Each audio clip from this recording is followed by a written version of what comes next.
উপমহাদেশের প্রখ্যাত সঙ্গীতশিল্পী আশা ভোসলের মৃত্যুতে সঙ্গীতপ্রেমীদের মাঝে নেমে এসেছে শোকের ছায়া।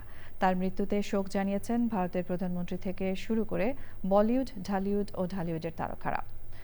বাংলাদেশ সময় সোমবার বিকেল 4:30টায় মুম্বাইয়ের শিবাজি পার্কে রাষ্ট্রীয় মর্যাদায় আশা ভোসলের শেষকৃত্য হয়েছে। সুদীপ্তা মাহমুদের রিপোর্ট।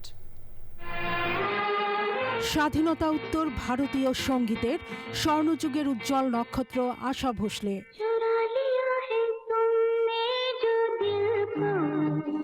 1943 সাল থেকে আশা ভোসলে গেয়েছেন 18টি ভাষায় 12,000-এরও বেশি গান।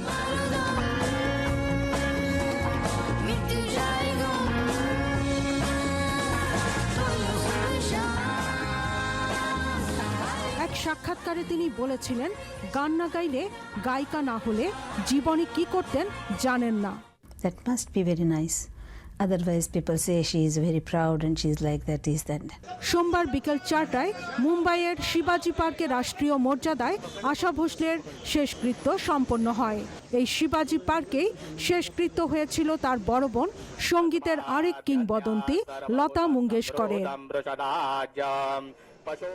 এর আগে সোমবার বেলা 10:30 থেকে দুপুর 2টা পর্যন্ত মুম্বাইয়ে তার বাসভবন প্রভুকুঞ্জে গিয়ে শেষ শ্রদ্ধা জানান সঙ্গীত, চলচ্চিত্র ও ক্রিকেটাঙ্গনের তারকারা। শেষ শ্রদ্ধা জানাতে সপরিবারে এসেছিলেন শচীন টেন্ডুলকার, এসেছিলেন প্রখ্যাত অভিনেত্রী হেমা মালিনী, অভিনেতা রিতেশ দেশমুখ, জ্যাকি শ্রফ, উর্মিলা, অজয় দেবগন, পুনম ধিলন সহ অনেকে। শ্রদ্ধা জানাতে আসেন বিখ্যাত সঙ্গীত পরিচালক এ.আর রহমানও। জাতীয় চলচ্চিত্র পুরস্কারে ভূষিত আশা ভোসলে 2008 সালে ভারতের দ্বিতীয় সর্বোচ্চ বেসামরিক সম্মাননা পদ্মবিভূষণে ভূষিত হন। ভারতের সর্বোচ্চ সম্মাননা দাদাসাহেব ফালকে পুরস্কারেও ভূষিত হন গানের পাখি আশা ভোসলে। Sudipta Mahmud, channel I.